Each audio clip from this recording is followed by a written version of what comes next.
Isn't that great? Wow. It's beautiful. Gorgeous. I love it. We're just so in love. Oh, and in the midst of all this love, they've claimed to me that they're soulmates and that soulmates can read minds. And I'm a skeptic. I'm an old Grinch here. I think that there's no way that they can communicate with each other just through their minds. So I have designed an experiment to put their hypothesis to the test. This hypothesis is going to be tested now. Testing our true love. Yes. Whether we can read each other's minds. I think that Carly, I will present you with a red marker and a blue marker, which you can choose whichever one to select and hold up. Steve, on the other hand, I'm going to take you and put you behind this board where you can no longer see Carly, hear Carly, interact with Carly at all. And just through the force of your mind, Carly, you need to communicate which marker you're holding up. And Steve, you should be getting that signal coming to your brain if you're really, soulmates. I'm going to telepathically talk. So we're going to repeat this little guessing game 16 times. So n is equal to 16. So, are you ready, Carly? Ready? Are you ready, Steve? Yep. Anytime I say a number, I'm just keeping track of which number we're on. That's when you guess, okay, Steve? All right. Carly, get your marker ready. All right. And try and communicate it to him with your mind. 1, Blue. 2, Red. 3, Red. 4, Blue. 5, Red. 6, Red. 7, Blue. 8, Red. 9, Blue. That one was a tough one.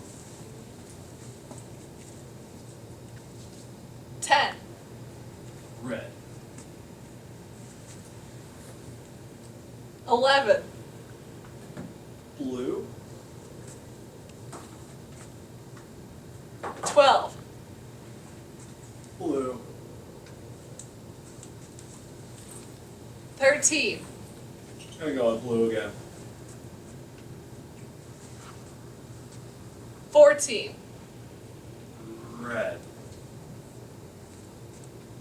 15, Blue. last one, 16. Blue. Wow! Correct. We did amazing. That means we're meant to be for So, life. now let's run some statistics and see if true love truly exists. Yes. Well, clearly it does. You just witnessed something pretty cool. We did this guessing game 16 times, right? And when they started, I was the skeptic who thought, all right, Carly's holding up 2 markers. Of course, Steve has about a 50-50 chance of getting it right each time, since there were only 2 options and he had to guess 1. So because there were 16 total times we did it, I figured just by random chance, with no ESP, no true love connection, that Steve would get 8 of them correct. Just totally, just due to luck, right? So I expected Carly and Steve to match up on 8 of them. But what you and I both just observed is that they actually got 11 correct.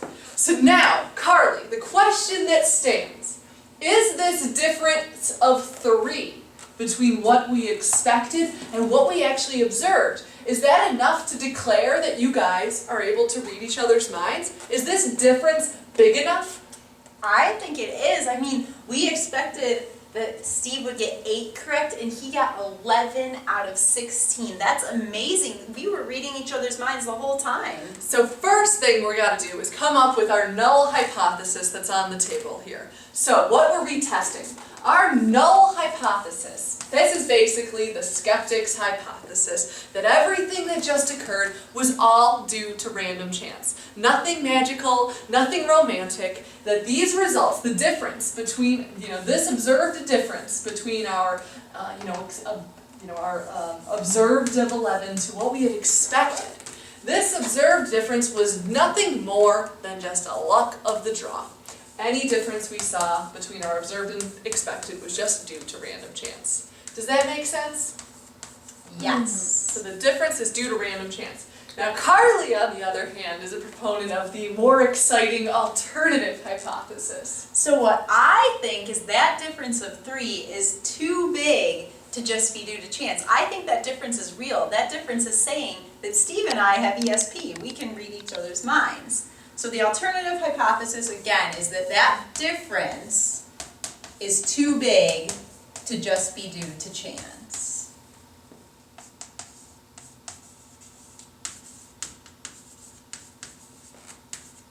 So when we look at our box now, we need to create a box model to basically test this hypothesis, right? So if they truly were guessing, right, there was always going to be 2 outcomes that have occurred when Carly's holding up a marker.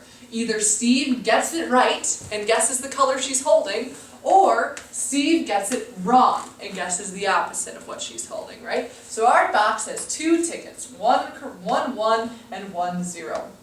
So let's get some of these statistics on the box. We're very familiar with this box. This box has an average of 0.5, right? Because there's 1 1 and 1 0 divided by 2 tickets. And the SD of this box we're also familiar with, but just a quick refresher would be that absolute value of 1 ticket that says 1 and 1 ticket that says 0, or out of the 2 tickets, which gets us 0.5. So let's run a z-test on this and see where these numbers take us. Is this difference really big enough where it can't be due to, that it's too big to be due to random chance? Or is it falling in that area where we might have just gotten lucky? So the null, I have a question. Yeah. So the null is just that Steve was just guessing? Is that what the null is? Yes, the null is this dull, boring hypothesis that nothing fancy was going on, that Steve was just plain old guessing. Just like you would when you flip a coin and call it in the air. So now what we want to explore is to see if this difference that we saw between our observed value and our expected value is large enough that we can basically throw out that null hypothesis that we were just guessing. That this is too large to just be due to random chance. And what's the test that we can test that with? So we have the one sample z-test that we can use. So we need to compute our z-score. So the formula for that is just the observed minus the expected divided by our standard error. And since we're counting the number of times Steve gets a correct answer, this is going to be the standard error of the sum. Perfect. All right, so if we're going to calculate this, what's our observed? What did we observe Steve getting? Well, we observed you and Steve getting 11 correct. Exactly, so we have 11 minus our expected was 8. We expected that that Steve would get 50% correct. Right, which remember, this is the expected value of the sum. N times the average. We just did it intuitively. We expected that they'd get half right, because this guessing box, this null box, has 2 options. You either guess right or you guess wrong. So that's where we would get, so this is the expected value of the sum. So that's what that is. How about on the denominator over there? So now we need the SE of the sum. So Jackie, do you remember what that formula was? Oh boy, we're going back to past material. Is Yeah. that the SD times the square root in n? The square root of n. Yes. Perfect. Well, we already calculated our standard deviation to be 0.5 from our null box. And out of our null box, we were, assuming that Steve had picked out 16 times out of this null box where he's just guessing. So we end up getting 0.5 times the square root of 16, which is 4. So half of 4 is 2, and that's our standard error of the sum. So we're going to take 11 minus 8 divided by 2. And when we simplify this, we end up getting 3 over 2. Or 1.5 as our z-score. Right. So now let's erase some of this and move Sounds to good. whenever we have a z-score, we always move to the normal curve, right? So now we're going to head to the normal curve, and we're going to say, all right, on this beautiful normal curve, right in the center, we're going to see our expected value, right? Our expected value is where the z-score is 0.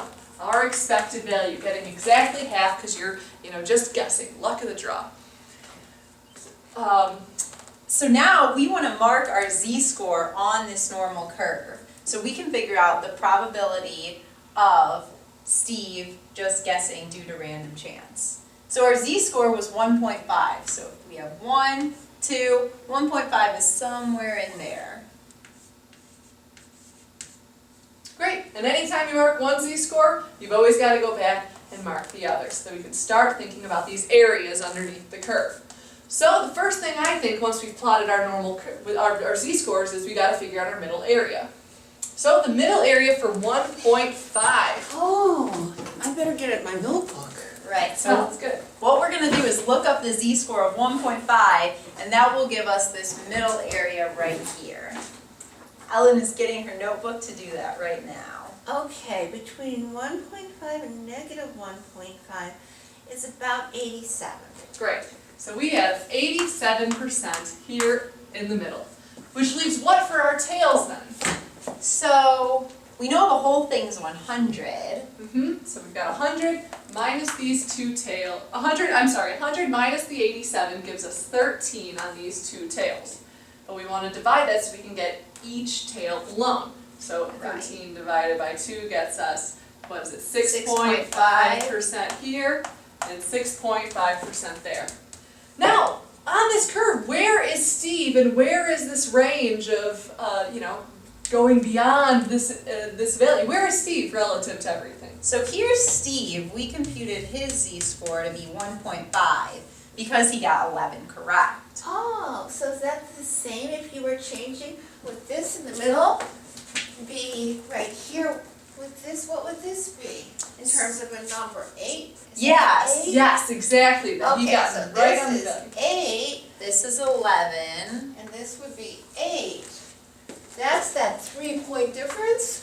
And this, exactly right. This 3-point difference. We want to know, is this 3-point difference large enough where it can't just be explained by random chance variation? Or so that something more is going on? Or is it just basically like flipping a coin and Steve just got darn lucky? So we have got our normal curve here. How do we interpret this now? So now we need to find our p-value, right? Yes, the p-value. P-value is very important.